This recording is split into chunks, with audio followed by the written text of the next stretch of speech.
What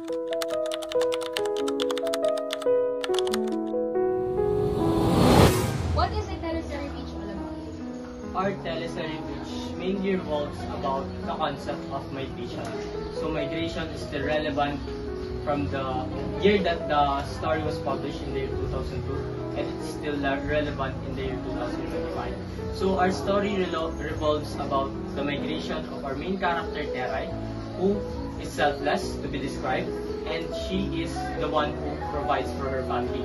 So she is a maid, and she is down to earth, and she wants to provide for her family.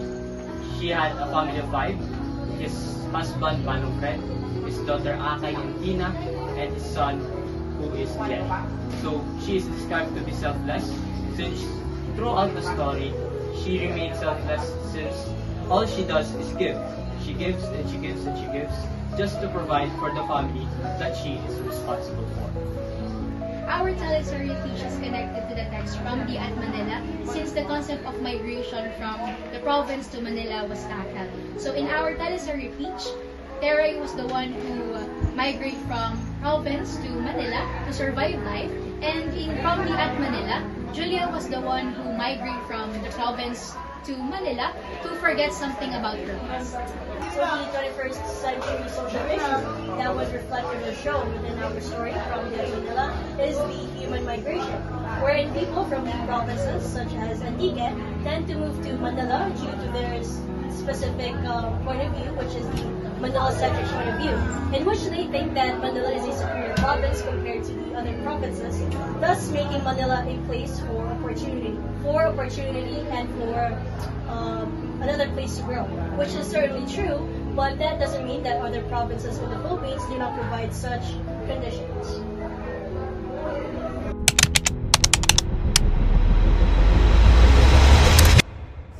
Beses kong iniwan ng Antique, bitbit ko lang ay isang bag, 500 piso at malaking pangarap. Sabi ko sa sarili ko, Teray, gawin mo to para sa pamilya mo. Pero pagdating ko sa Maynila, hindi pala ganun kadali. Iba pala yung hirap na hindi gutom sa tiyan, kundi gutom sa yakap. Ang daming bawal.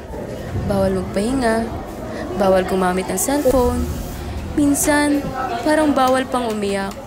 Pero kahit ganon, kakayanin ko. Kasi para to sa pamilya ko. Anak! Akay! Dali na tayo makaon na ta! Fred! Makaon na ta! Akay, maliit ka na siga na da!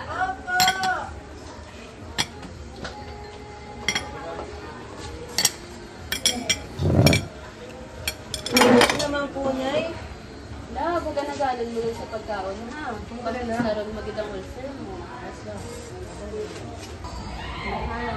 Akay. Isip-isip ko na sobrang dami nating utang. Hindi tayo assets kung mag-stay ako dito.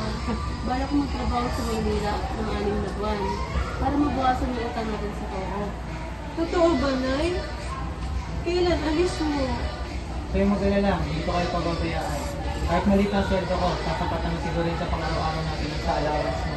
Alam na ba ni ate ko na Kuya Jerry? Alam na ng kuya at ate mo, dumaan ako sa kanila kahapon.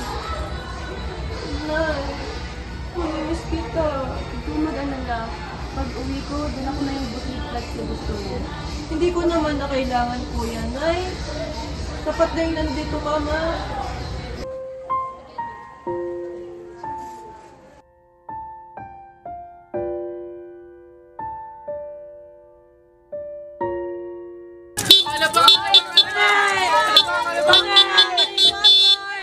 Ganito pala sa Maynila. Maingay, mausok, at puno ng pangarap. Hoy, te! Huwag na nga OA! Nasa stopover pa lang tayo! Wala pa tayo sa Manila! Cavite pa lang, oh!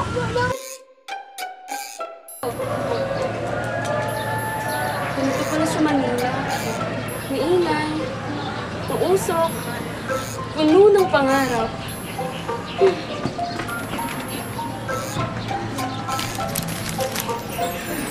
Timanggaan na lang ang pera ko. Dapat hindi ako maligaw. Kung dito pa lang, ganito na. Paano kaya pag nasa trabaho na ako? problema, Teray. You can do this!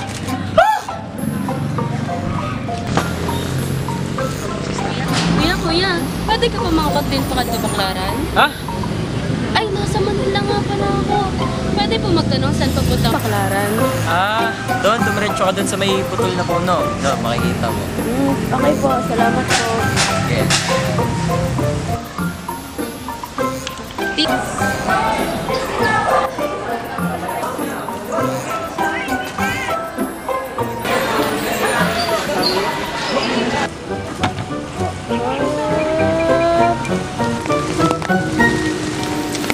Lord, ang dami ko ng kantong nadaanan. Hindi ko pa rin mahanap yung puno na yun. Nagkapagod na ako. Ay, ko na pala.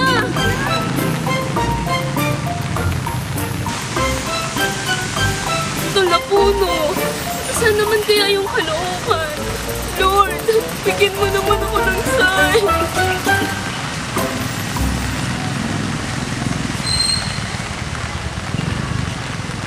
Julia's and Papawit? Si Julia! Yung kapitbahay ko sa Antique. Text ko nga.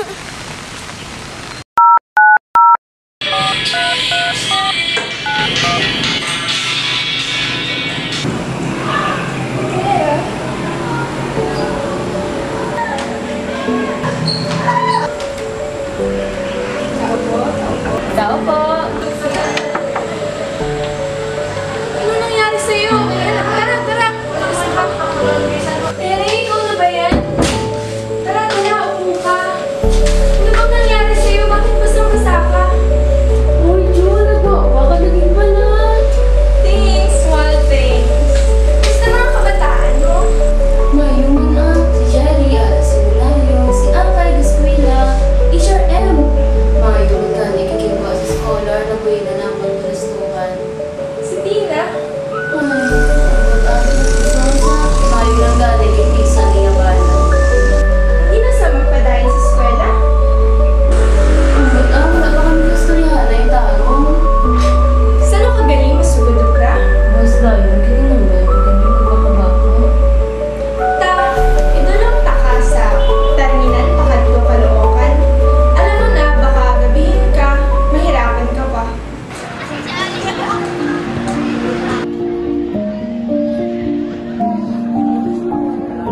Oh, you are Teresita, right? Opo, ma'am. Teray na lang po. Okay, this will be your schedule. You want to wake up at exactly 5 o'clock in the morning to cook and clean the house. Solvents are strictly prohibited.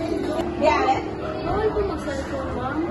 Oh, ayaw ko. Bakit? Inakal ka? Babe, agad-agad na takot mo na agad. Is there a feel at home? So, this is my husband, Joshua.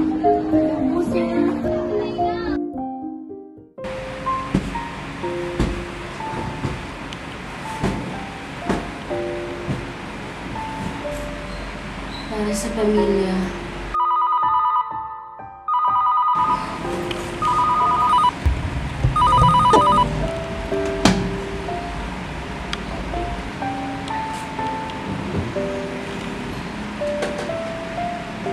Nak, sana maintindihan mo si nanay.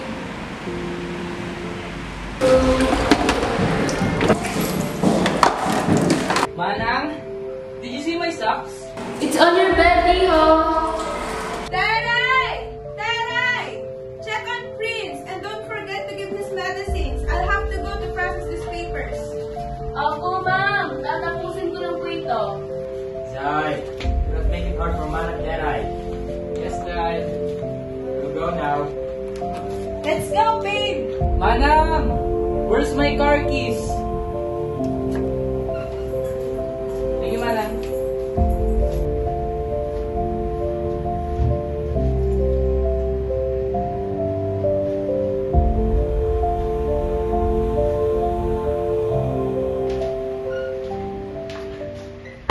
Taray! Taray! Just what are you doing, Taray? Don't tell me you forget to give his medicine because you slept. I'm sorry po, No, I don't need your apology. I need your accountability. Paano kung may nangyaring masama sa kanya?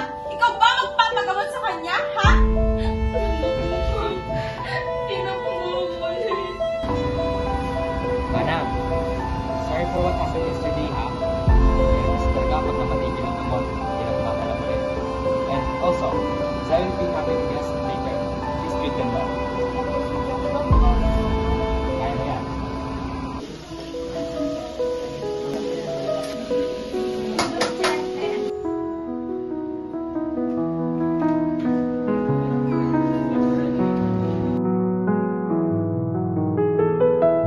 Manang Teray, this is Jerry, this is John, mga bagong friends ko from UAP.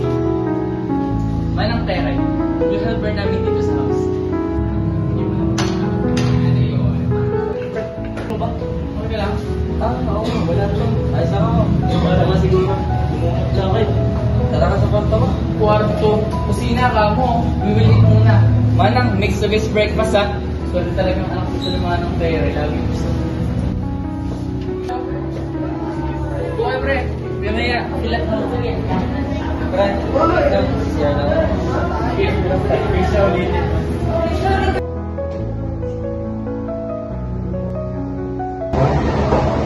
Basta kung wala na hindi ko pala sa akin ang kapatid. Sinabi ko ni tatay na ang gusto ko, isip ako na din kung wala pa sa seminaryo.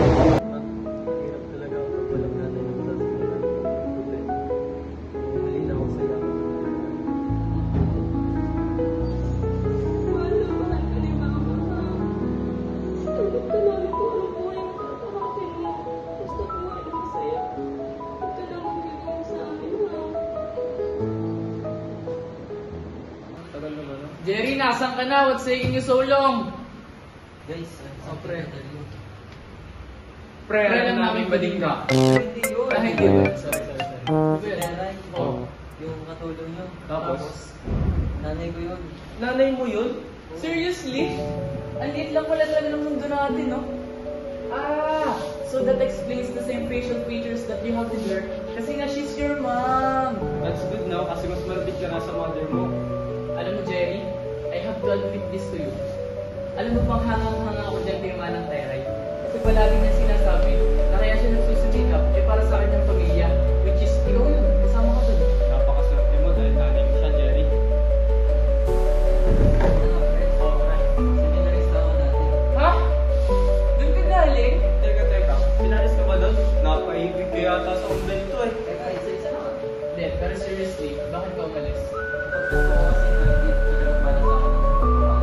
Okay, ayos lang yun. Mahalaga, laro na lahat. Oo nga pre, okay lang yun. Tanggap ka namin. Sarap yung bibigan. Parang nasa liit pa naman.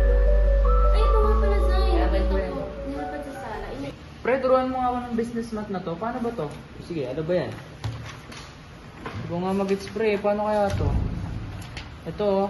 Ito ba? Oo. Yung interest? Meron kasi tayo ditong formula na interest is equal to PRT. Ano ba yung PRT?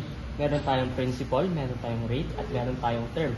So, kailangan daw natin i-times yung tatlo na yan para makuha natin yung ating interest. So, meron to tayo ditong given na 72,000, may 0.05, at meron tayong 3. Dahil dyan, makukuha natin ang ating interest na 10,800 pesos. Nagets, di ba? Ganun pala yun. Okay, then. Manang, please scrub the floor mamaya bago dumating ang aking asawa. She has an OCD, that's why. Sige po, sir. Yun lang po ba? Also, please go check on prints. Okay, noted po. Kunti na lang makakauwi na ako sa asawa at anak ko. Papasok na po ako, ha? Naku, sir, abot lang mo. Ano po, sir? Naalala ko sa inyo yung anak ko si Akay. Sakitin din kasi siya. Ako yung nag-aalaga sa kanya sa tuwing may expect siya. Hindi ko man po kilala si Akay, pero napakaswerte niya po dahil pinanay ko siyang katulad niya.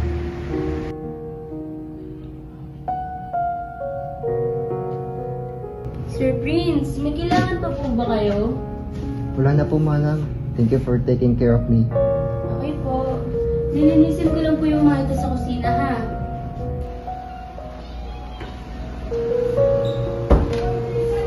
Lord, maraming salamat po sa paggabay niyo sa akin. Salamat rin po kasi hindi niyo po ako pinapabayaan. Sana po ay okay lang ang pamilya ko sa Antique. Gabayan mo po sila at lagi mo silang protektahan. Lalo na po ang asawa kong si Fred. Nawa po ay gumaling na siya sa sakit niya. Maraming salamat po, Panginoon. Oh! Hindi man dyan ang boss! Wala pang steel bars! Ba't niyo binuhusan?